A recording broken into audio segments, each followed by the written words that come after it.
नमस्कार, मैं हूं सैयद सुहेल। आज आपको भारत की बात बताता हूं और उम्मीद करता हूं आप सभी पूरी तरह से फिट होंगे और बहुत बहुत सेहतमंद होंगे। आइए आपको बताते हैं आज आपके लिए क्या है खास। सबसे बात करेंगे पहले मोदी के जन्मदिन पर आतंकिस्तान जल रहा है। प्रधानमंत्री नरेंद्र मोदी का 75वां जन्मदिन। पीएम मोदी को पाकिस्तान से धमकी आई है और धमकी किसने दी है? पहलगाम का मास्टरमाइंड सैफुल्लाह कसूरी, टीआरएफ का चीफ, प्रधानमंत्री मोदी को धमकी दे रहा है। कल आपको सुनवाया था मसूद अजहर का राइट हैंड कबूल कर रहा था कौन कौन मारा गया मसूद अजहर की फैमिली में। प्रधानमंत्री नरेंद्र मोदी ने आज उस आतंकी को भी जवाब दिया है। क्या कहा आपको बताऊंगा। अगली बड़ी खबर जिस पर हम बात करेंगे, पीएम मोदी का जन्मदिन का मौका है। पूरी दुनिया से प्रधानमंत्री नरेंद्र मोदी को बधाई संदेश आया है, लेकिन सबसे पहली बधाई जानते हैं किसने दी है? अमेरिका के राष्ट्रपति डोनाल्ड ट्रंप ने पहली बधाई पीएम मोदी को दी है। दूसरी बधाई मेलोनी ने दी है। क्या बोले ट्रंप? फोन पर बात हुई प्रधानमंत्री मोदी और ट्रंप की, लंबी बातचीत हुई है। बताएंगे आपको क्या कहा ट्रंप ने पीएम मोदी से। अगली बड़ी खबर आपको बताऊंगा, ड्रामे के बाद पाकिस्तान का सरेंडर। पाकिस्तान शाम तक यह कह रहा था अब वो एशिया कप का बॉयकॉट कर रहा है। उसने अपना बैग भी पैक कर लिया था और वापस पाकिस्तान जाने की तैयारी में था, लेकिन फिर अचानक क्या हुआ जो पाकिस्तान की टीम वापस मैदान में पहुंची? क्यों पाकिस्तान की टीम ने बॉयकॉट नहीं किया? इसके बाद आपको बताऊंगा वजह क्यों बॉयकॉट नहीं किया। बॉयकॉट दिखावा। अगर पाकिस्तान मैच छोड़कर, एशिया कप छोड़कर चला जाता तो कितने करोड़ का उसे नुकसान होता और पीसीबी दिवालिया की स्थिति में आ सकता था। अगली बड़ी खबर आपको दिखाएंगे, योगी का ताबड़तोड़ हिसाब। आज ठोको ऑपरेशन सबसे ज्यादा यूपी में देखने को मिला। सबसे पहले आपको बताऊंगा, गोरखपुर में नीट के छात्र की जो हत्या की गई उस मामले में भी एनकाउंटर हो गया है। दिशा पाटनी के पिता से योगी ने वादा किया था, वहां रोहित गोदारा के 2 शूटर ढेर कर दिए गए हैं। पूरा हिसाब यूपी में। अगली खबर हम आपको आखिर में बताएंगे, जो लोग खतरनाक कुत्तों से डरे और सहमे रहते हैं उनके लिए खबर है। यूपी में खासतौर पर 2 बार अगर कोई कुत्ता काटेगा तो उसे उम्र कैद की सजा होगी। कैसे संभव होगा ये नियम, कायदा, कानून क्या है, ये आपको बताऊंगा। पूरी खबर शुरू करूं, आइए उससे पहले आपको दिखाते हैं हेडलाइंस।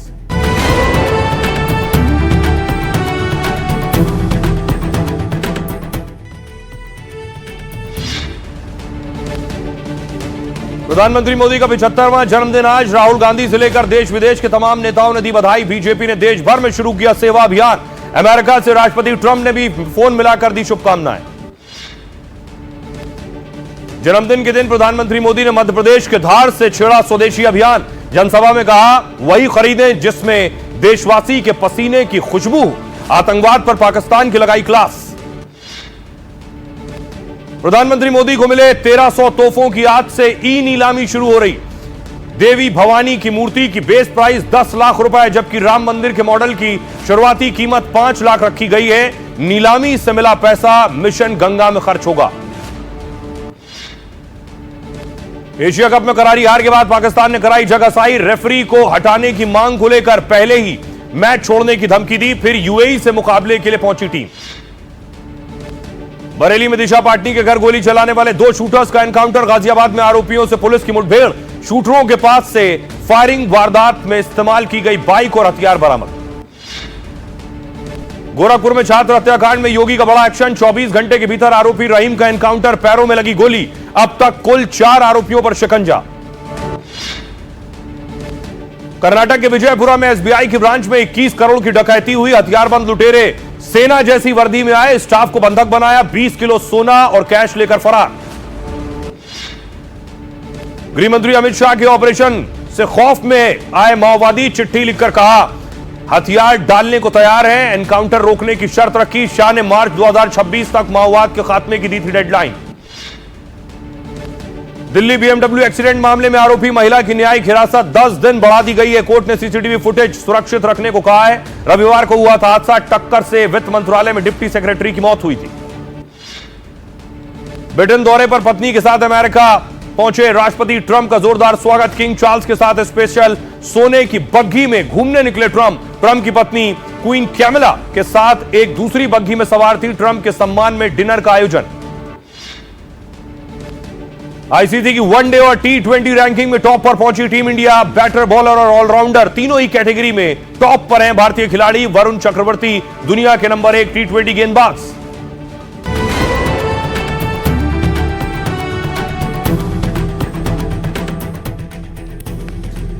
और आइए शुरुआत करने जा रहा हूं आज की पहली बड़ी खबर के साथ। और पहली बड़ी खबर है पूरा देश और दुनिया से जो बधाई संदेश आए पीएम मोदी के लिए, लेकिन ग्लोबल बधाई पर आतंकिस्तान जल गया है। प्रधानमंत्री नरेंद्र मोदी जन्मदिन के दिन आज मध्य प्रदेश के धार में थे।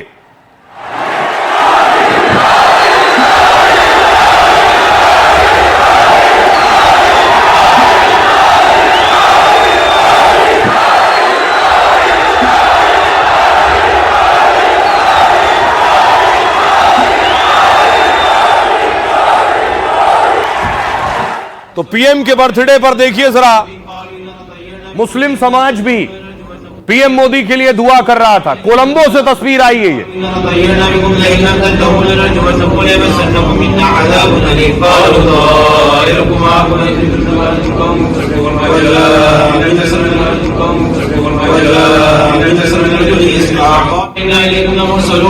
पूरा समुदाय ने प्रधानमंत्री नरेंद्र मोदी की लंबी उम्र की कामना की, दुआएं की।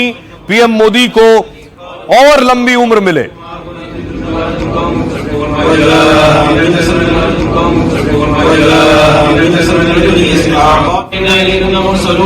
दूसरी तरफ देखिए, बनारस में आरती हो रही थी। प्रधानमंत्री नरेंद्र मोदी वाराणसी से ही सांसद हैं। मोदी जी का अभिनंदन, बधाई हो, बधाई हो। बाबा श्री काशी विश्वनाथ जी की वंदे। ये दूसरी तस्वीर आप देख रहे हैं, प्रयागराज में भी प्रधानमंत्री की लंबी उम्र की कामना की गई।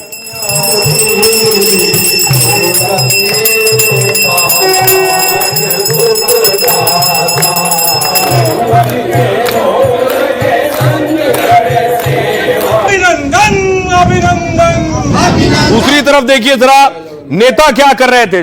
संबित पात्रा को आप देख रहे हैं, टेलीविजन डिबेट्स में आपने देखा होगा। अब उड़ीसा रहते हैं, तो देखिए संबित पात्रा प्रधानमंत्री नरेंद्र मोदी के जन्मदिन पर साष्टांग प्रणाम किया उन्होंने। शहनवाज हुसैन ने दरगाह में चादर चढ़ाई।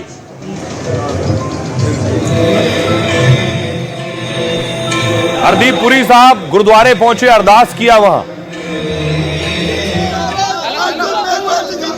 अर्जुन राम मेघवाल साइकिल पर नजर आए जन्मदिन के मौके पर।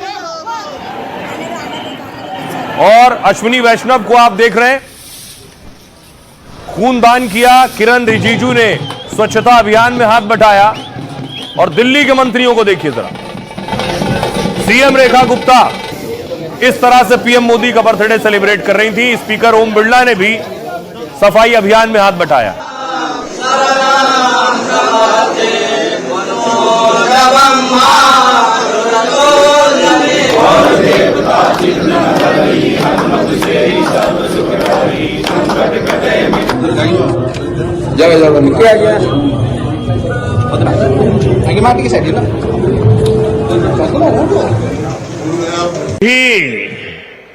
देश और दुनिया ने देखा है,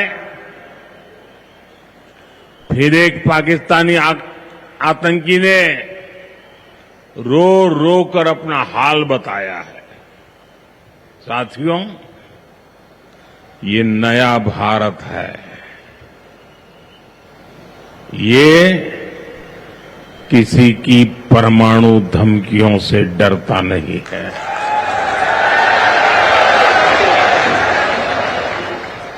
ये नया भारत है, घर में घुसकर मारता है।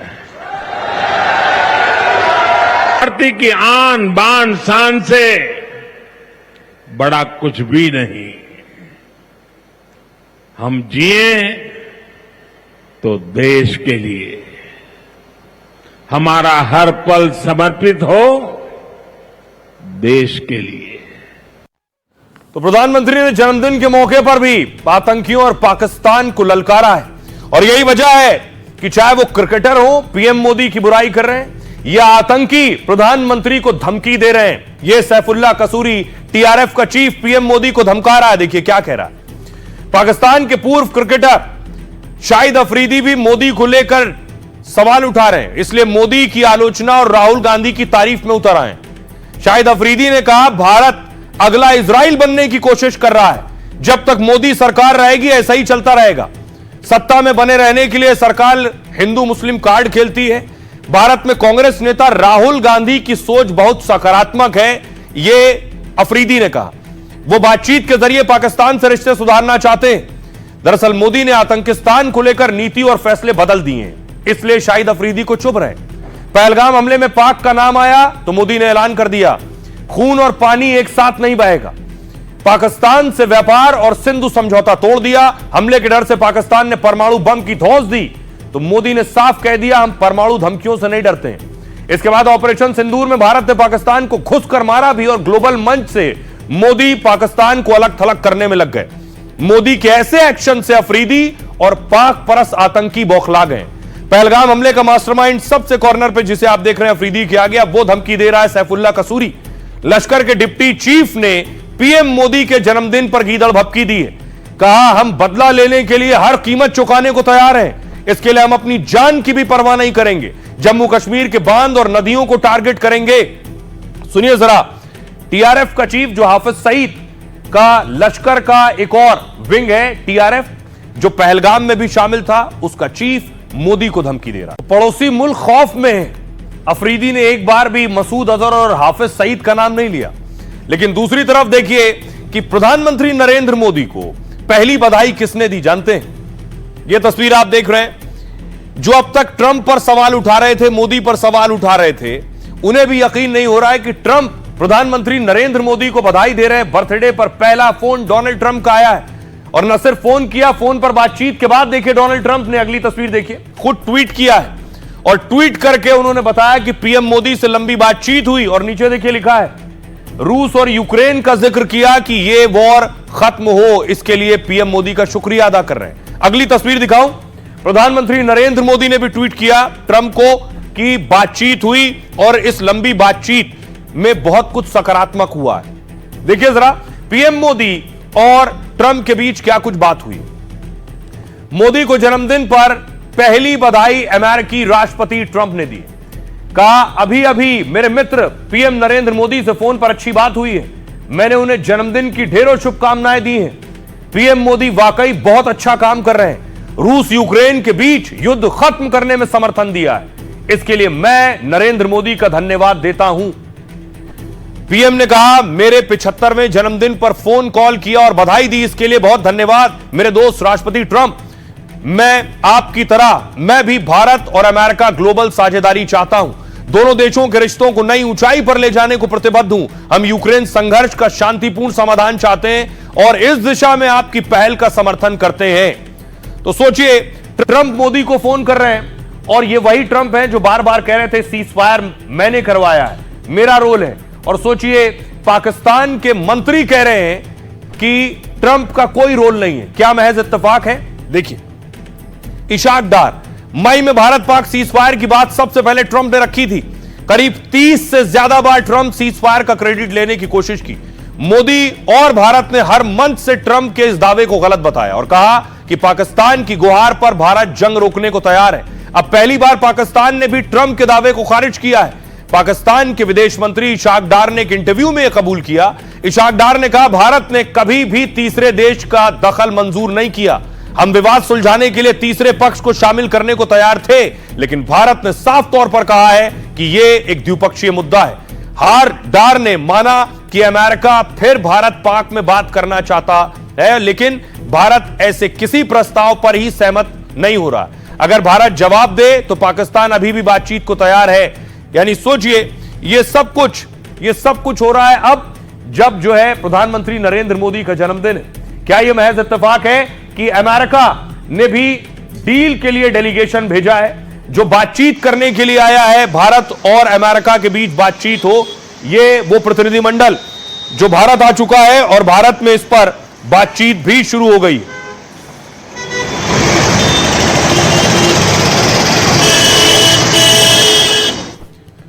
तो देखिए दिल्ली में जो बातचीत हो रही है, दिल्ली में दोनों देशों के प्रतिनिधियों के बीच मीटिंग भी शुरू हो गई।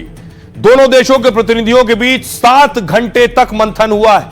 अमेरिका की ओर से असिस्टेंट ट्रेड प्रतिनिधि ब्रेंडन लिंच शामिल हुए और भारत की ओर से वाणिज्य विभाग में सचिव राजेश अग्रवाल शामिल हुए इस बैठक में। अमेरिका ने दोनों देशों की बैठक को सकारात्मक बताया। 50% टैरिफ के बाद पहली बार दोनों टीमों में बातचीत हो रही है। छठे दौर की बातचीत 25 से 29 अगस्त के बीच होनी, लेकिन 50% टैरिफ के बाद इसे टाल दिया गया था। यह बैठक पहले होनी थी। रूस से तेल खरीदने पर अमेरिका ने अतिरिक्त टैरिफ लगाया। ट्रंप और मोदी दोनों ने ही जल्द डील पर सहमति की उम्मीद जताई है। अमेरिका भारत में डेयरी मार्केट में एंट्री करना चाहता है, इस वजह से भी समझौते पर मोहर में देरी हो रही है। तो अमेरिका चाहता है भारत की डेयरी इंडस्ट्री में घुसे, भारत की खेती किसानी में घुसे। प्रधानमंत्री ने कहा देश के हित सर्वोपरि, और इशारों में आज फिर उन्होंने कहा कि स्वदेशी अपनाओ। सुनिए। 140 करोड़ देशवासियों से मेरी प्रार्थना है, आप जो भी खरीदें वो देश में ही बना होना चाहिए।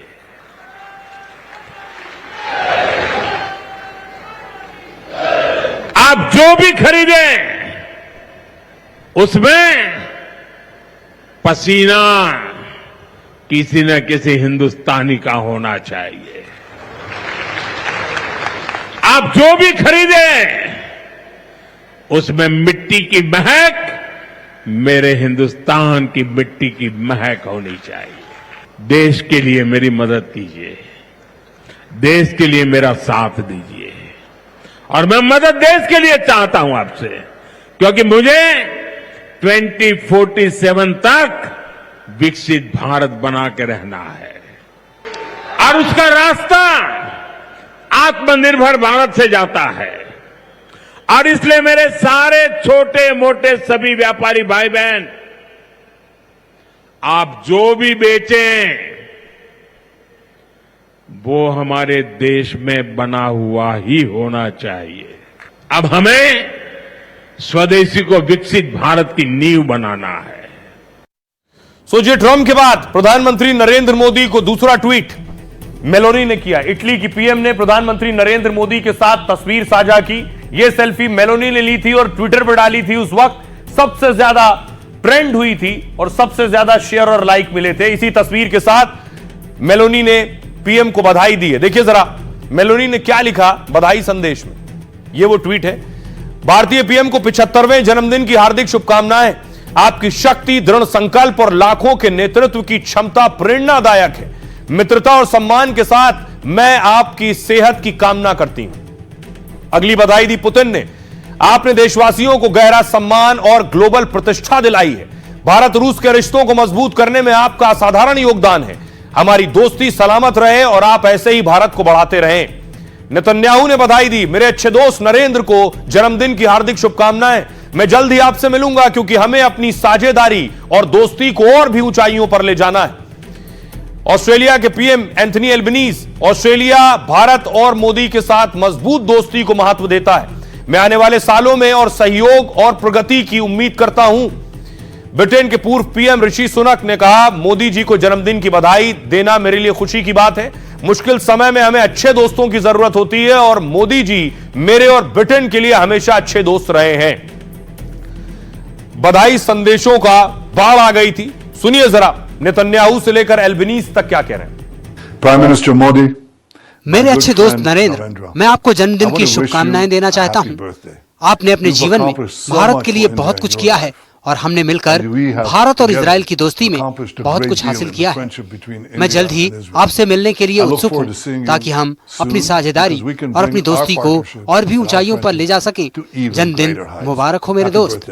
Happy birthday to my friend Prime Minister Modi. मेरे मित्र प्रधानमंत्री मोदी को जन्मदिन की हार्दिक शुभकामनाएं। ऑस्ट्रेलिया को भारत के साथ इतनी गहरी दोस्ती पर गर्व है और हम ऑस्ट्रेलिया में भारतीय समुदाय के अविश्वसनीय योगदान के लिए प्रतिदिन आभारी हैं। And many more years of friendship and progress. Prime Minister Modi, 75वें जन्मदिन के मौके पर पीएम मोदी को हार्दिक बधाई। मैं उनके अच्छे स्वास्थ्य की कामना करता हूं। उनके नेतृत्व में भारत की प्रगति और विश्व के विकास में उनके योगदान की निरंतरता बनी रहे, यही मेरी प्रार्थना है। अब जन्मदिन पर एक और चीज, प्रधानमंत्री को विदेशी नेता बधाई दे रहे थे, लेकिन पीएम मोदी जब विदेश जाते हैं तो उन्हें तोहफे बहुत मिलते हैं। लंबी चौड़ी लिस्ट है उनके तोहफों की, ये सारे तोहफे पीएम मोदी को मिले, लेकिन प्रधानमंत्री नरेंद्र मोदी इन तोहफों को रखते नहीं। पीएम मोदी इन तोहफों की नीलामी करके उसके बाद उसे काम में लगाते हैं। देखिए जरा कौन से वो तोहफे हैं और इनका क्या होगा, इनकी नीलामी और इनका प्राइस क्या है इन तोहफों का। लंबी चौड़ी लिस्ट है। 17 सितंबर से 2 अक्टूबर तक ऑनलाइन नीलामी हो रही है तोहफों की। 1300 से ज्यादा तोहफों को नीलाम किया जाएगा। पेंटिंग्स, मूर्तियां और पारंपरिक हस्तशिल्प जैसे कई तोहफे शामिल हैं। 1700 से लेकर 10,39,000 तक का बेस प्राइस है। मिलने वाली रकम को नमामि गंगे मिशन में दान किया जाएगा। अब देखिए सबसे पहले ये जो आप तस्वीर देख रहे हैं, ये है देवी तुलजा भवानी की मूर्ति। इसका बेस प्राइस नीलामी जहां से शुरू होगी वो 10,39,000 रुपए। छोटे मंदिर में रखी ग्लास फ्रेम में बंद है ये, और मंदिर में अलंकृत नक्काशी और सजावटी स्तंभ है ये। शास्त्रीय मंदिर डिजाइन की भव्यता को दर्शाता है। अगली तस्वीर देखिए, ये स्पोर्ट्स के जूते हैं। इसका बेस प्राइस है 7,70,000। Paralympic bronze medalist Ajit Singh के हैं ये। दूसरा Paralympic bronze medalist Simran Sharma के जूते हैं, और तीसरा Paralympic silver medalist Nishat Kumar के हैं। तीसरा तोहफा देखिए, राम मंदिर का मॉडल है। इसका बेस प्राइस नीलामी जहां से शुरू होगी वो 5,50,000 है। अयोध्या में राम मंदिर के धातु मॉडल है ये। मुकेश गर्ग और अर्चित गर्ग ने गिफ्ट किया था। कलात्मकता और शिल्प कौशल का बेहतरीन नमूना है। अगला गिफ्ट देखिए, बछड़े के साथ कामधेनु। बेस प्राइस इसका है 4,95,000 जहां से नीलामी शुरू होगी। चमकदार स्वर्ण प्रतिमा है ये। कांच के बक्से में इसे रखा गया है। आस्था और कारीगरी का उत्कृष्ट संगम है। यह तस्वीर देख रहे हैं आप, ये बागेश्वर बालाजी का फोटो प्रिंट है। इसका बेस प्राइस 4,40,000 है। भगवान बागेश्वर बालाजी की तस्वीर है ये, और चमकदार चांदी की परत वाले फ्रेम में स्थापित है। फ्रेम को जटिल डिजाइनों से सजाया गया है। यह भी नीलामी के लिए शेर पर सवार देवी दुर्गा। इसका बेस प्राइस 2,75,000 है। देवी दुर्गा की आकर्षक चांदी की मूर्ति है। एक चमकदार लाल साड़ी में राजसी सिंह पर विराजमान है, और लाल साड़ी में पारंपरिक मीनाकारी की झलक है। यह आप देख रहे हैं 2,20,000 बेस प्राइस है रजत वीणा स्मृति चिन्ह का। वीणा के एक सिरे पर मोर का शरीर बना है, और दूसरा सिरा पक्षी के सुंदर पंखों में फैला हुआ है। पूरे वाद्य यंत्र को जटिल डिजाइनों से सजाया गया है। तो ये जिनकी नीलामी होनी है, जो विदेशी मेहमानों ने तोहफे दिए। विदेश में भी प्रधानमंत्री नरेंद्र मोदी का कैसे जन्मदिन सेलिब्रेट हुआ, तस्वीर दिखाऊं। भूटान की तस्वीर आप देख रहे हैं। भूटान ने बाकायदा यह तस्वीर शेयर की है। प्रधानमंत्री नरेंद्र मोदी के 75वें जन्मदिन पर सलामी दी गई, बधाई दी गई।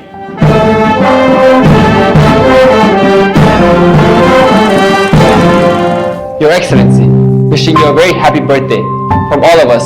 श्री नरेंद्र मोदी चुलु माचिटुगु नाजिमुला ठुलु निम्दुलु तशतिलु।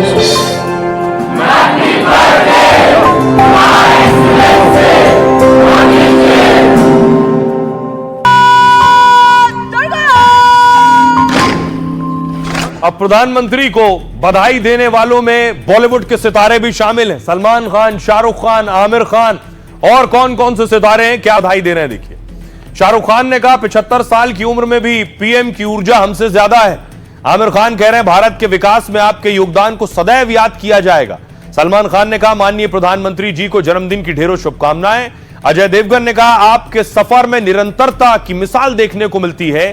देश के लिए आपका विजन और निडर नेतृत्व ने भारत को वैश्विक मंच पर अलग पहचान दिलाई है। रजनीकांत ने कहा आपको देश का नेतृत्व करने की अक्षय ताकत मिलती है। आलिया भट्ट ने कहा आपका नेतृत्व हमारे महान राष्ट्र के भविष्य को आकार देता रहेगा और हमें ज्यादा से ज्यादा प्रगति की ओर ले जाएगा। मुकेश अंबानी ने कहा मोदी जी से पहले ऐसा नेता कभी नहीं देखा मैंने, जो देश में रहने वाले लोगों के लिए इतनी कड़ी मेहनत करता हो। आइए अब आपको सुनवाता हूं, सुनिए जरा स्टार सेलिब्रिटीज को क्या कह रहे हैं। नरमुनि सब कीरति गावे, जन्म लियो अवतरावा चलो सखी मंगल गावो।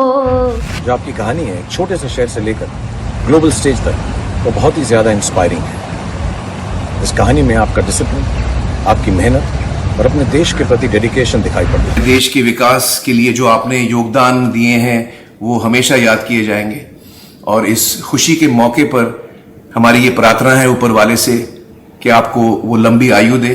प्रधानमंत्री हुए और बहुत होंगे, पर ऐसा प्रधानमंत्री इस देश को मिलना, इसलिए नहीं कि वो बागेश्वर धाम गए, इसलिए कि वो ऐसे हैं, ऐसा प्रधानमंत्री होना कठिन है। नरेंद्र मोदी जी, आपके जन्मदिन पर यही प्रार्थना है कि आपको लंबी उम्र, उत्तम स्वास्थ्य और जीवन में अपार खुशियां मिले। भारत विश्व में अपने लिए एक जगह बना रहा है और इसमें आपका बहुत बड़ा योगदान है। देवतुल्य राष्ट्रश्री प्रधानमंत्री जी, जिनका हिमालय जैसा व्यक्तित्व है, जिनके जीवन में स्वदेशी धर्म, राष्ट्र धर्म, राजधर्म, सनातन धर्म विग्रहवान रूप में दिखता है, ऐसे प्रधानमंत्री जो विकसित भारत का सपना लेकर के एक एक पल जीते हैं। मैंने कभी आपको थका हुआ नहीं पाया, देश में हो या विदेश में। आपने विदेश में हमको बहुत ज्यादा मान सम्मान दिलवाया है। आपने भारतीयों को भारत पर गर्व करने का एक एग्जाम्पल इकट्ठा किया है। उनकी सिंपलिसिटी और उनकी ऑरा दोनों चीज साथ में आपको इम्प्रेस करती कि इतना साधारण, इतनी सिंपलिसिटी के साथ कोई कैसे पेश आ सकता है इस पोजीशन पे। इतने मुखर हैं कि कला और संगीत क्षेत्र की विशेषता देखिए। गायकी को इतनी बड़ी वैल्यू दी गई कि जब प्रधानमंत्री जी ने अपने 9 रत्न चुने अलग अलग क्षेत्रों से, तो एक गायक भी आपका कैलाश खेर उनके 9 रत्नों में शुमारी हुई। और भगवान शिव से मैं ये प्रार्थना करता हूं कि आप हमेशा खुश और स्वस्थ रखें। इतने सालों से आप जैसे विजनरी नेता ने जो अपने देश को मार्गदर्शन दिया है, उस सफर में आप हमेशा सफल रहें। और आइए अब उन नेताओं के बारे में बताता हूं जो संसद में भी प्रधानमंत्री के सामने होते हैं और ऐसे तो विरोधी हैं, लेकिन वो क्या कह रहे हैं। राहुल गांधी ने प्रधानमंत्री को बधाई दी, कहा प्रधानमंत्री नरेंद्र मोदी जी को जन्मदिन की हार्दिक शुभकामनाएं एवं अच्छे स्वास्थ्य की कामना करता हूं। मल्लिकार्जुन खड़गे ने कहा जन्मदिन पर हार्दिक शुभकामनाएं, ईश्वर उन्हें उत्तम स्वास्थ्य एवं दीर्घायु प्रदान करे। शशि थरूर ने कहा आने वाले वर्ष आपके अच्छे स्वास्थ्य, खुशियों और राष्ट्र सेवा में निरंतर सफलता से भरा हो, यही कामना है। अखिलेश यादव ने कहा प्रधानमंत्री नरेंद्र मोदी जी को स्वस्थ, सार्थक, सौहार्दपूर्ण, समावेशी, सकारात्मक जीवन की शुभकामनाओं के साथ जन्मदिन की हार्दिक बधाई। तेजस्वी यादव ने कहा प्रधानमंत्री मोदी का जन्मदिन है तो उनको बधाई देते हैं। आइए अब आपको सुनवाता हूं, सुनिए जरा प्रधानमंत्री के साथी भी और विरोधी भी क्या कह रहे हैं। सालों तक कांग्रेस की सरकारें रही, कभी भी किसी आंगनवाड़ी में ग्रोथ मॉनिटरिंग डिवाइस ही नहीं दिया।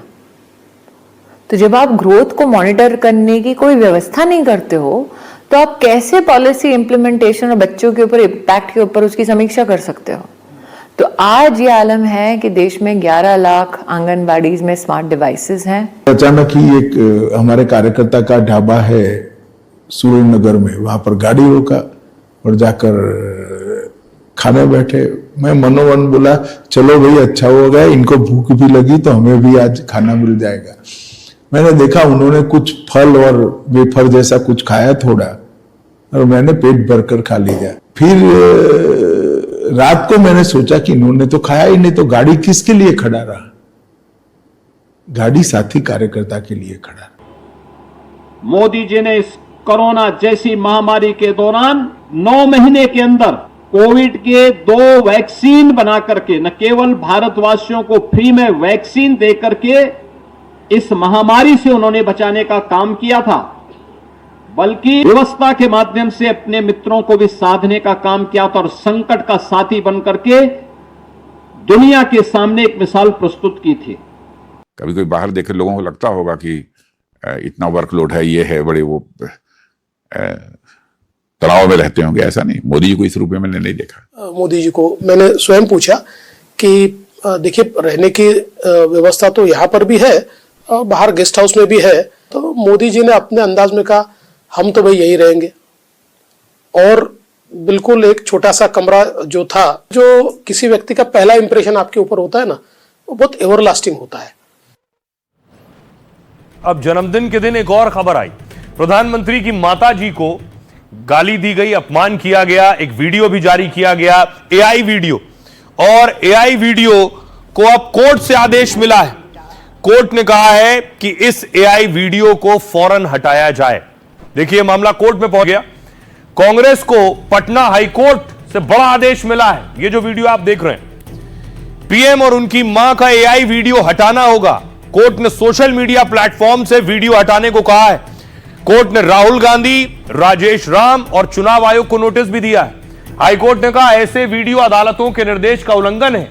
बिहार कांग्रेस ने जारी किया था 36 सेकंड का एआई वीडियो में दिखाया गया था कि पीएम मोदी की माताजी उनके सपनों में आती हैं। वीडियो पर बीजेपी ने कड़ी आपत्ति जताई थी और पीएम की मां का अपमान बताया था। कांग्रेस ने वीडियो को सही ठहराया था और कहा था किसी का अपमान नहीं हुआ है, जिसके बाद अब इस वीडियो को हटाना होगा।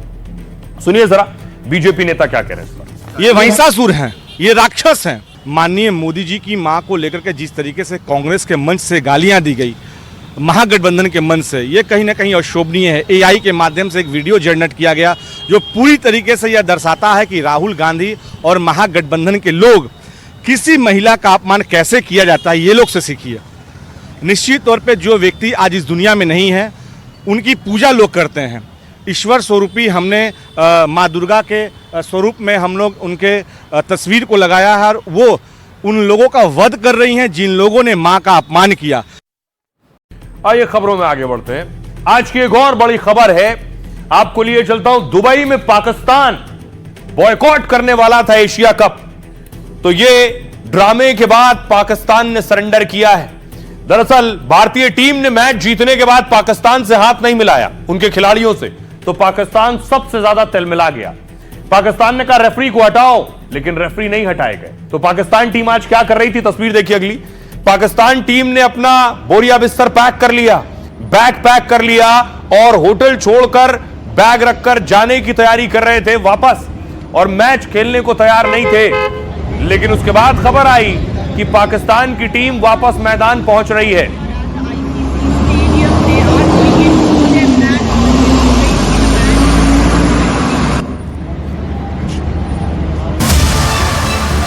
पहले हिंदुस्तान के हाथों पिटाई और फिर अपनी ही करतूतों से जग हंसाई। पाकिस्तान टीम की यही है खासियत। भारत ने हाथ नहीं मिलाया तो पाकिस्तान ऐसा बौखलाया कि धमकी पर उतर आया।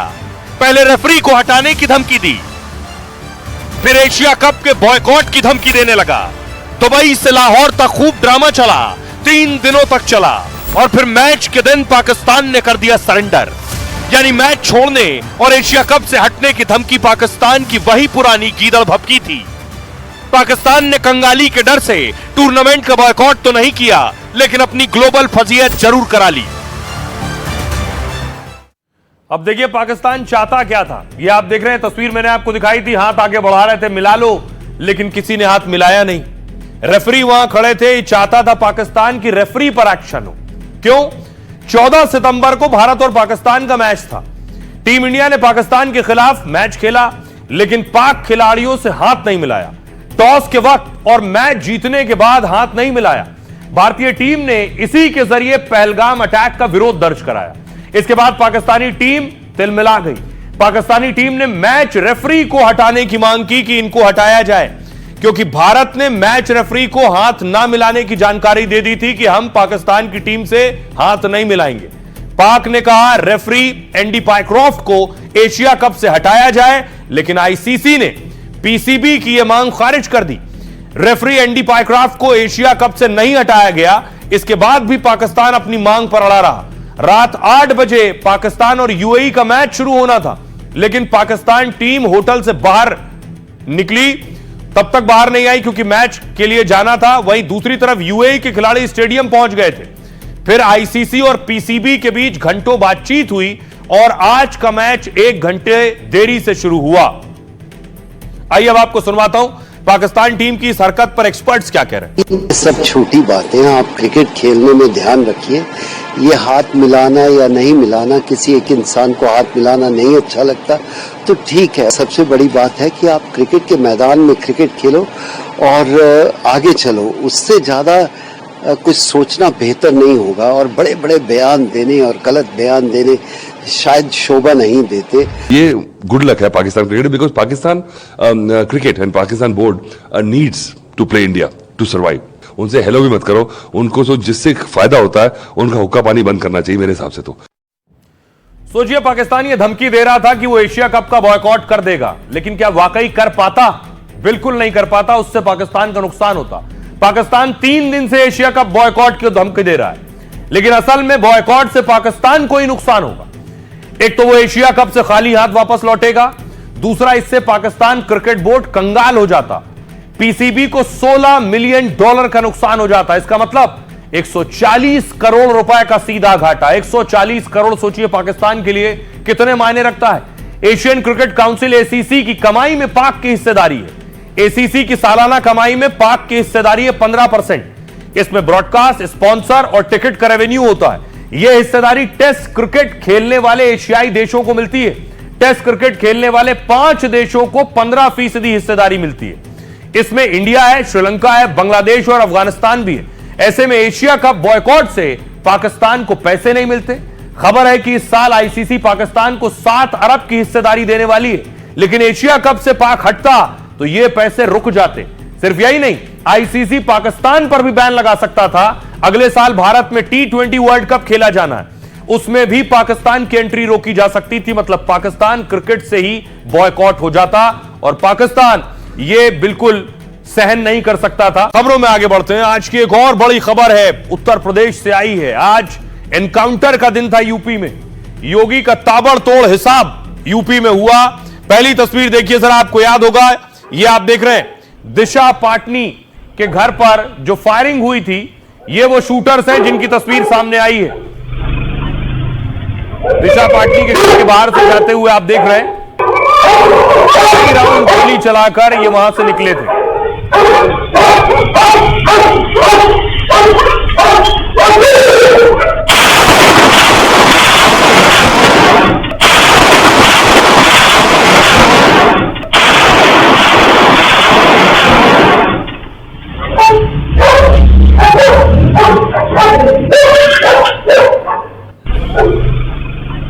ये 2 शूटर के चेहरे आप देख रहे हैं। सोचिए, योगी के राज में कोई आया, गोली चलाकर चला गया, ऐसा हो नहीं सकता। अगली तस्वीर देखिए जरा, दूसरी तस्वीर दिखाइए। उसके बाद क्या हुआ, इनका एनकाउंटर हो गया।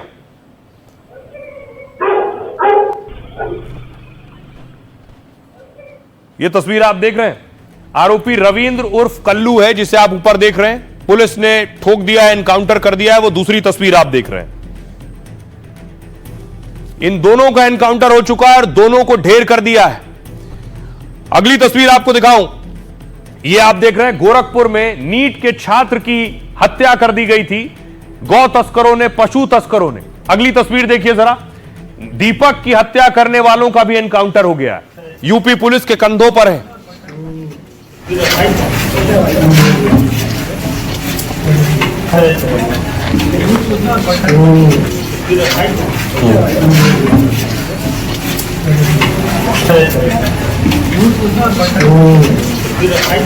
सबको इनकाउंटर होना चाहिए, सबको इनकाउंटर करना होना चाहिए।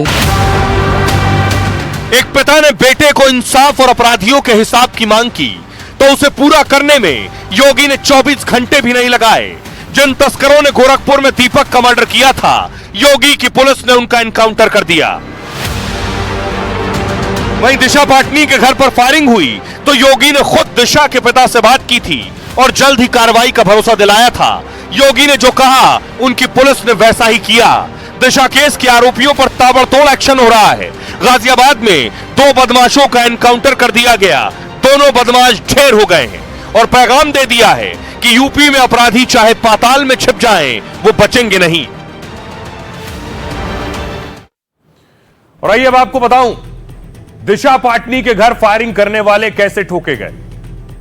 आपको याद होगा 12 सितंबर को दिशा पाटनी के घर पर फायरिंग हुई थी। ये जिस शख्स को आप देख रहे हैं, ये है रोहित गोदारा। इसी ने वो शूटर भेजे थे। बरेली में उनके पिता पर बदमाशों ने फायरिंग की। पुलिस ने बताया कि बदमाश हत्या के इरादे से आए थे, लेकिन दिशा पाटनी के पिता जगदीश पाटनी बच गए। इसके बाद सीएम योगी ने दिशा पाटनी के पिता से बात की। सीएम योगी ने अपराधियों पर सख्त एक्शन का भरोसा दिया। योगी ने कहा, अपराधियों को पाताल से खोज कर निकालेंगे। इसके बाद पुलिस ने अपनी जांच तेज की। सीसीटीवी फुटेज खंगाले गए, आरोपियों का पता चला। रोहतक के रविंद्र उर्फ कल्लू और सोनीपत के अरुण की पहचान हुई। दोनों ठोक दिए गए। दोनों रोहित गोदारा गोल्डी बराड़ गैंग से जुड़े हैं और इसके बाद यूपी एसटीएफ और पुलिस ने एक्शन लिया। गाजियाबाद में ये आरोपी बचकर भाग रहे थे। दोनों पुलिस कर्मियों पर हमला करने की कोशिश में थे, लेकिन पुलिस की कार्रवाई में दोनों आरोपी मारे गए हैं। अब सोचिए जरा, यह हुआ एनकाउंटर आज दिशा पाटनी के घर फायरिंग करने वालों पर। दूसरी तरफ देखिए एक और एनकाउंटर हुआ। यह एनकाउंटर साइट की तस्वीर देख रहे हैं। गोरखपुर में नीट छात्र दीपक की हत्या की गई थी। उसके जो शूटर्स थे, जो मारने वाले थे उसे, उनको एनकाउंटर हुआ। देख रहे हैं यूपी पुलिस के कंधों पर रहीम को आप देख रहे हैं, इस बाइक से फरार हो रहा था, जिसके बाद उसका एनकाउंटर हुआ। अब देखिए रहीम कौन है, कैसे यूपी पुलिस रहीम तक पहुंची और यह दूसरा एनकाउंटर हुआ। गोरखपुर में छात्र दीपक की हत्या के बाद लोगों में बहुत गुस्सा था। गुस्साए लोगों ने हाईवे पर बवाल और आगजनी की। आरोपियों पर एक्शन लेने को लेकर नारेबाजी भी हुई। कल ये तस्वीरें मैंने आपको दिखाई थी। इसके बाद स्थानीय लोग पुलिस वालों से भिड़ गए। सीएम योगी ने फौरन पुलिस कर्मियों को निर्देश दिए। एक आरोपी को तो गांव वालों ने पकड़ लिया था। आरोपी अजब हुसैन को पकड़कर लोगों ने मारपीट की। उससे पूछताछ के बाद बाकी आरोपियों को पता चला। आरोपी तस्करों को पकड़ने के लिए चेकिंग शुरू हुई। इस बीच आरोपी रहीम पुलिस से बचकर भागता दिख रहा था। रहीम चुपचाप शहर छोड़ने की फिराक में था। पुलिस ने रहीम का पीछा किया। उसने फायरिंग शुरू की। पुलिस कर्मियों ने आरोपी के खिलाफ जवाबी कार्रवाई की और पुलिस एनकाउंटर में रहीम के पैर में गोली लगी है। एनकाउंटर साइट से उसकी बाइक जब्त हुई है। रहीम यूपी के कुशीनगर का रहने वाला है। बलरामपुर बस्ती में इसके खिलाफ कई केस पहले से दर्ज है। यह गौ तस्करी के आरोप में पहले भी जेल जा चुका है। गोरखपुर के दीपक की हत्या में भी रहीम का हाथ था। आरोप है कि वारदात में बिहार का तस्कर गैंग शामिल है। रहीम के जरिए ही बिहार का तस्कर गैंग का खुलासा हुआ। अब पुलिस इस मामले की बारीकी से जांच कर रही है। आइए इस एनकाउंटर के बाद यूपी पुलिस क्या कह रही है वो सुनिए। ये थाना क्षेत्र पिपराइच में जो महुआ चाफी ग्राम में घटना हुई थी, उसके क्रम में प्रकाश में आए अभियुक्तों में से एक अजब हुसैन जो है, जिसको ग्रामीणों के द्वारा पकड़ा गया था, वह वर्तमान में हॉस्पिटल में गंभीर हालत में भर्ती है। इसके अतिरिक्त एक अभियुक्त रहीम, जिसकी पुलिस को तलाश थी, उसकी एसओ पिपराइच एवं कुशीनगर पुलिस की टीम के द्वारा अभी जॉइंट ऑपरेशन में गिरफ्तारी हुई है, जिसमें उसके द्वारा पुलिस टीम पर फायरिंग की गई थी और जवाबी आत्मरक्षा पुलिस फायरिंग में उसको गोली लगी है, जिसका पुलिस के द्वारा उसको गिरफ्तार किया गया। इसके अतिरिक्त दो अन्य अभियुक्त छोटू और राजू को हिरासत में लेकर के पूछताछ व अग्रिम विधिक कार्रवाई की जा रही है। अब आइए आपको बताऊं योगी ने क्या एक्शन लिया। उस इलाके में गोरखपुर की घटना है। वहां की चौकी है जंगल धूषण चौकी। इस चौकी पर एक्शन हुआ है, पूरी चौकी पर। दरअसल गोरखपुर में बवाल के बाद स्थिति बिगड़ने लगी। लोगों ने पुलिस कर्मियों पर आरोप लगाया लापरवाही का। लोगों ने कहा उन्होंने कई बार तस्करों की शिकायत यहां की है, लेकिन उसके बावजूद भी पुलिस ने कार्रवाई नहीं की। गोरखपुर के जंगल धूषण चौकी इंचार्ज पर आरोप लगे। चौकी इंचार्ज पर समय से एक्शन न लेने का आरोप लगा। सीएम योगी ने इस पर सख्त एक्शन लेने का ऑर्डर दिया और इसके बाद मामले पर विभागीय जांच शुरू हुई। जांच में पाया गया कि पुलिस वालों ने लापरवाही बरती। लापरवाही सामने आने पर एसएसपी ने तुरंत कार्रवाई की। मंगलवार रात को जंगल धूषण चौकी इंचार्ज सस्पेंड हो गए। हेड कांस्टेबल समेत 3 सिपाही भी निलंबित कर दिए गए हैं। बाद में सीनियर अधिकारियों को जिम्मा सौंपा गया। बारीकी से पूरे मामले की जांच करने के निर्देश दिए गए। ADG law and order Amitabh Yash भी मौके पर पहुंचे। उन्होंने घटनास्थल पर पहुंचकर निरीक्षण किया और एडीजी ने अधिकारियों से पूरे मामले की जानकारी ली। अब सीएम योगी को वो पूरी डिटेल रिपोर्ट सौंपेंगे। और इस पर एनकाउंटर हुआ, पहले अपराध हुआ फिर एनकाउंटर हुआ। सुनिए अखिलेश यादव क्या कह रहे हैं। गोकशी कराने वाले लोग भारतीय जनता पार्टी के अंदर हैं और सरकार प्रशासन मिलकर करा रहा है। जो घटना गोरखपुर की हुई है, सच्चाई यही निकलेगी कि उनके प्रशासन के लोग ही मिले हुए हैं उसमें। उस बेटे का जीवन वापस कर देंगे जो ज्ञान दे रहे हैं। जो बेटा जिसकी जान चली गई, क्या ये एनकाउंटर उसकी जान वापस कर देगा? जिन तस्करों ने जीवन लिया उसका, क्या उस बच्चे का जीवन वापस आ जाएगा? क्या माँ बाप को उनका अपना बेटा मिल जाएगा? अब आइए आपको बताऊं कि दीपक की आखिर हत्या कैसे की गई थी, क्या हुआ था। अखिलेश यादव जिस पर सवाल उठा रहे हैं, क्या दीपक की जिंदगी वापस आ जाएगी। दरअसल गोरखपुर में सोमवार देर रात पशुओं को लेकर तस्कर पहुंचे। दुकान में हलचल की आवाज सुनकर वहां लोग इकट्ठा हो गए। आवाज सुनकर सबसे पहले छात्र दीपक वहां पहुंचा। लोगों ने पशु तस्करों का विरोध किया, सब भागने लगे। दीपक ने पशु तस्करों को पकड़ने के लिए उनका पीछा किया। पशु तस्करों ने दीपक को चलती गाड़ी से धक्का दे दिया। इससे दीपक के सिर पर गंभीर चोट आई और उसकी मौत हो गई। कई गांव वालों ने दावा किया कि दीपक पर गोली चलाई गई। इससे स्थानीय लोगों ने हत्या के विरोध में प्रदर्शन किया।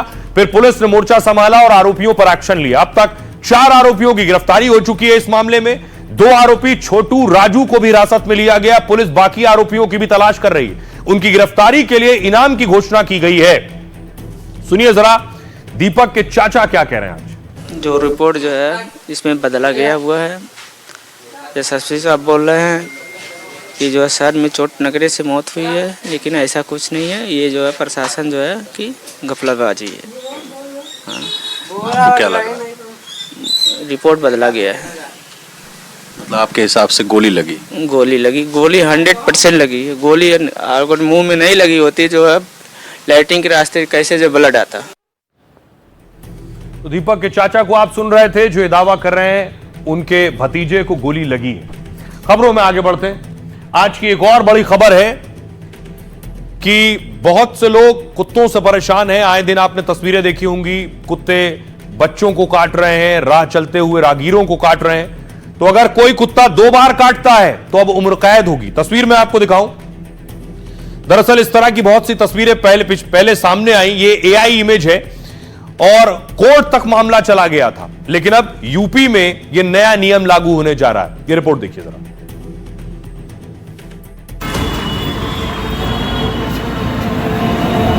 इंसान को सजा का ऐलान तो बहुत सुना होगा, लेकिन अब आवारा कुत्तों को भी सजा की तैयारी हो रही है। कुत्तों के काटने पर योगी सरकार ने बड़ा फरमान जारी किया है, जिसमें 2 बार काटने पर कुत्तों को उम्र कैद की सजा का ऐलान है। उत्तर प्रदेश शासन द्वारा एक ऑर्डर जारी किया गया है। अगर किसी को कुत्ता काटा होगा तो न जा करके कहीं से भी नजदीकी अस्पताल से या फिर कहीं प्राइवेट से कहीं ना कहीं से वो एंटी रेबीज वैक्सीनेशन का लगवाएगा टीका। तो उसको हम देख करके कंफर्म करेंगे कि हाँ कुत्ते ने काटा है, तो उसको फिर कैच करके सेम डे हम अपने एनिमल बर्थ कंट्रोल सेंटर पर रखेंगे। सपोज किसी का बिहेवियर किसी कुत्ते का ऐसा हो गया कि हमको काटना ही काटना है, तो फिर उसको हम पर्टिकुलरली लाइफ टाइम जब तक उसका जीवन है तब तक हम अपने एनिमल बर्थ कंट्रोल सेंटर में रखेंगे। और आइए अब आपको बताऊं कुत्तों को उम्र कैद ये कैसे संभव है। आवारा कुत्तों पर योगी सरकार ने सभी निकायों को आदेश जारी किया है। यह आदेश प्रमुख सचिव नगर विकास अमृत ने जारी किया है। इसी आदेश में कहा गया है अगर कुत्ते किसी को 2 बार काटते हैं तो ऐसे में उस कुत्ते को आजीवन जेल यानी उम्र कैद की सजा होगी, जबकि अगर 1 बार कुत्ता काटता है तो 10 दिन जेल में जाएगा। एबीसी सेंटर में काटने वाले उस कुत्ते की लगातार निगरानी की जाएगी। यहां आमतौर पर आवारा कुत्तों की नसबंदी की जाती है।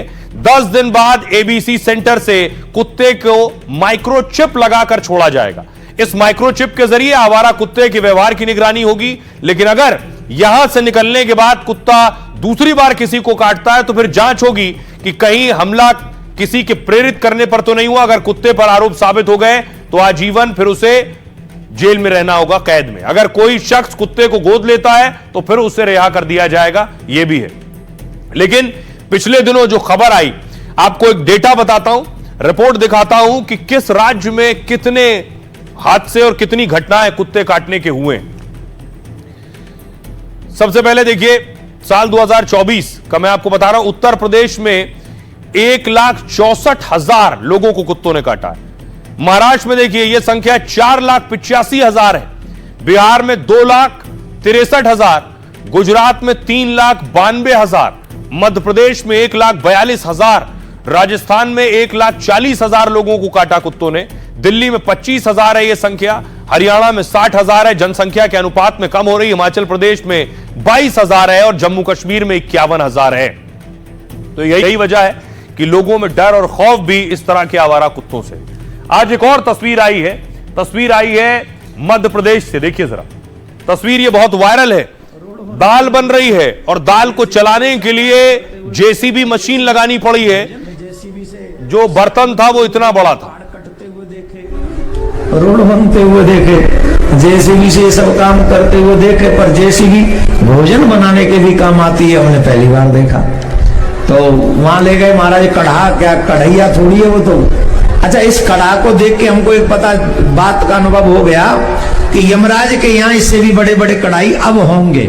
जब यहाँ इतनी बड़ी कढ़ा है ये, तो यमराज के यहाँ इससे भी बड़ी व्यवस्था हो, जेसीबी से सड़क बन। आइए आपको बताऊंगी जेसीबी से दाल क्यों पकाई जा रही है। आमतौर पर जेसीबी का इस्तेमाल बनाने के लिए, किसी निर्माण कार्य में या मकान गिराने के लिए होता है। यूपी से एमपी और राजस्थान तक बुलडोजर पूरी ताकत से अपराधियों का हिसाब कर रहा है, लेकिन इस बार यही बुलडोजर नए कारनामे की वजह से वायरल हो रहा है।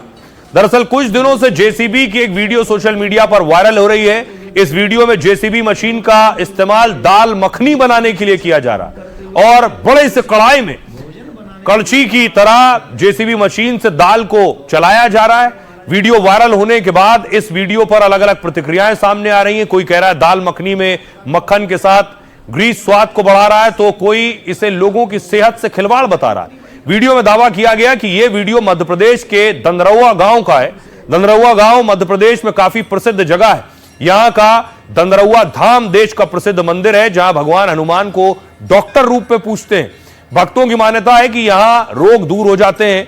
मंगलवार और शनिवार यहां हजारों भीड़ लगती है लोगों की। दावा तो यहां तक है कि विदेश तक से भक्त यहां आते हैं प्रसिद्ध मंदिर में दर्शन करने के लिए। हालांकि इसे लेकर कोई स्पष्ट जानकारी नहीं है। आइए आज की एक और खबर आई है करोड़ों की डकैती की।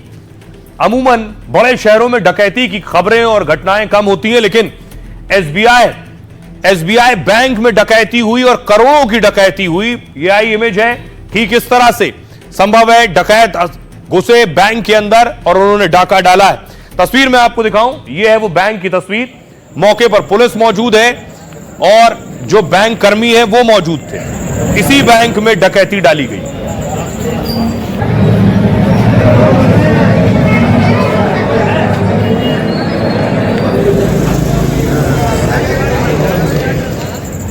और अब आपको बताऊं कि कैसे बैंक में डाकू पहुंच गए।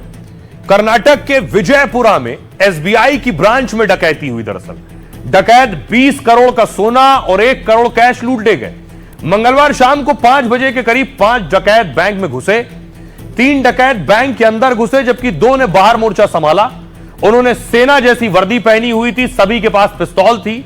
बैंक में घुसते ही डकैतों ने सभी कर्मचारियों को धमकाया और कहा कैश निकालो नहीं तो जान से मार देंगे। डकैतों ने सभी मैनेजर कर्मचारियों के हाथ पैर बांध दिए। इसके बाद बैंक में रखा सारा पैसा और सोना बैग में भर लिया और फिर बैंक को बाहर से ताला लगाकर भाग निकले। देर शाम होने की वजह से बैंक में कोई ग्राहक मौजूद नहीं था। कर्नाटक में बैंक लूटने के बाद डकैत महाराष्ट्र की तरफ भागे, इसलिए Karnataka Maharashtra police joint operation चला रही है। पिछले 4 महीनों में विजयपुरा में यह बैंक लूट की दूसरी वारदात है। बैंक में हुई लूट ने कर्नाटक में सुरक्षा व्यवस्था पर सवाल उठा दिया है। सुनिए जरा सीएम सिद्धरामैया क्या कह रहे हैं। अपराध के लिए इस्तेमाल की गई कार की पहचान कर ली गई है। मैंने विजयपुरा के एसपी को तुरंत अपराधियों का पता लगाने और अलर्ट रहने को कहा है। अब आपको बताता हूं आपके लिए लाइफ का फंडा में क्या है। अगर आपकी जिंदगी और करियर में बार बार विवाद आए तो हो सकता है आप तनाव में आ जाएं और अच्छे से काम ना कर पाएं। लेकिन आपको ऑस्ट्रेलिया के महान क्रिकेटर शेन वॉर्न से सीखना चाहिए। शेन वॉर्न सोचिए अपने खेल से ज्यादा विवादों के लेकर चर्चा में रहे। अपनी स्पिन गेंदों से जब टीम को जिता रहे थे तभी उन पर सट्टेबाजी के आरोप लग गए और उनसे टीम की उपकप्तानी तक छीन ली गई। 2003 में ड्रग्स लेने के आरोप में वर्ल्ड कप से बाहर हो गए। डिस्को क्लब में मारपीट का आरोप भी उन पर लगा तो टीम से बाहर होने की तलवार लटकने लगी। उनकी निजी जिंदगी भी विवादों से भरी रही। मॉडल के साथ नजदीकी बढ़ी तो उनकी शादी टूट गई। मैदान और जिंदगी में उथल पुथल मची थी। लोग शेन वॉर्न की आलोचना कर रहे थे, उन्हें विलन कहने लगे। लेकिन शेन वॉर्न परेशान होने की बजाय खेल को और निखारते रहे। ऑस्ट्रेलिया को वर्ल्ड चैंपियन बनाने में उनका बड़ा हाथ था। दुनिया में 700 टेस्ट विकेट लेने वाले वो पहले गेंदबाज रहे। आईपीएल का पहला खिताब भी शेन वॉर्न ने जीता और लाइफ का बड़ा फंडा दिया।